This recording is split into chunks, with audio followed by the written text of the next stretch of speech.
आपण पाहतात नवराष्ट्र आणि मी निलेश. वसई शहर महानगरपालिकेचं निवडणुकाच्या तारखा जाहीर झालेल्या आहेत आणि लवकरच निकालही जाहीर होणार आहे.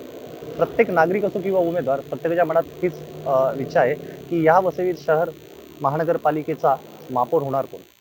माझ्याबरोबर बोलायला उपस्थित आहेत नितीन ठाकूरजी. आपण सविस्तर जाणून घेऊया नक्की प्रचारात काय भूमिका आहे. सर प्रथम नमस्कार. नमस्कार. सर, तारखा जाहीर झालेल्या आहेत आणि निवडणुकीच्या निकालाची सगळेच प्रतीक्षा करत आहेत. प्रत्येक राजकीय पक्षांनी प्रचाराला जोर दिला. काय विजन घेऊन आपण प्रचारात उतरलात? विजन म्हणजे आतापर्यंत 35 वर्षाची एकाची सत्ता होती बहुजन विकास आघाडीची, त्या लोकांकडून जी कामं झालेली नाही आहेत ती कामं आमदार आमच्या स्नेहताई दुबे ही पूर्ण करणार.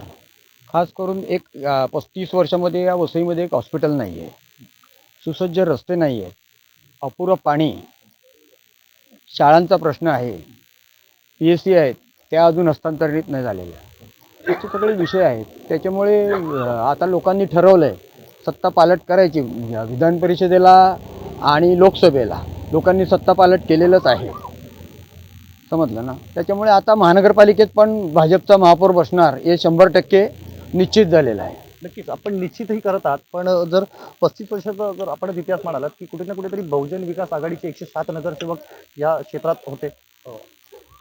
लोकांनी त्यांना 35 वर्ष निवडून दिलेलं आहे.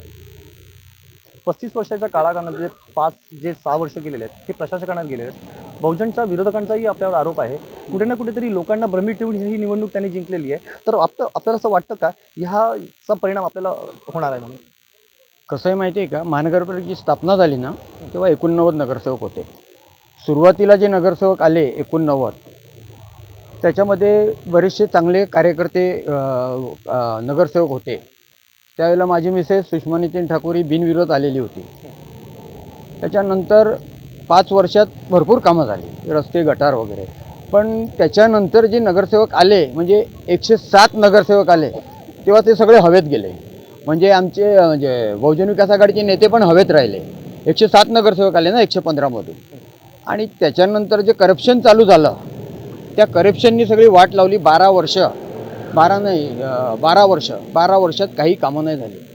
फक्त भ्रष्टाचार आणि इंजिनियर लोकांना हाताशी धरून फंड कसा हे करायचा हीच कामं झाली. फक्त भ्रष्टाचार. अख्खी महानगरपालिका लुटली. आज तुम्ही बघतील तर महानगरपालिकेमध्ये FD सुद्धा नाही, शिल्लक राहिली नाही. कर्मचाऱ्यांचा पगार द्यायला पैसे नाही आहे, अशी परिस्थिती करून ठेवलेली आहे या सत्ताधाऱ्यांनी महानगरपालिकेची. नक्कीच लोकांकडनं कसा प्रतिसाद मिळतो सर आपल्याला या प्रचाराच्या ठिकाणी? लोक खूप उत्साही आहेत. आम्ही जिथे घरोघर जातो ना यावेळेला आमची मतं तुम्हाला, लोकांना सत्ता पालट करायचं आहे. लोक यांच्या एकाधिकारशाहीला व सुभेदारगिरीला कंटाळल्यात अक्षरशः. आता या निवडणुकीमध्ये लोक त्यांना जागा दाखवतात, त्यांना जागा दाखवणार. एवढं सर आमच्याशी बातचीत केल्याबद्दल. हे होते नितीन ठाकूर. त्यांनी आमच्याशी बातचीत करताना आपली प्रतिका मांडलेलीच आहे की आम्ही काम करू आणि जनतेसाठी जे आम्हाला कर्तव्य आहे, एक नगरसेवक म्हणून जर निवडून दिला तर नक्कीच आम्ही आमचं कर्तव्य पार करू. पण पाहावं लागणार आहे की किती त्यावर ते खरे ठरतील. नमस्कार, निलेश महाडी, वसई.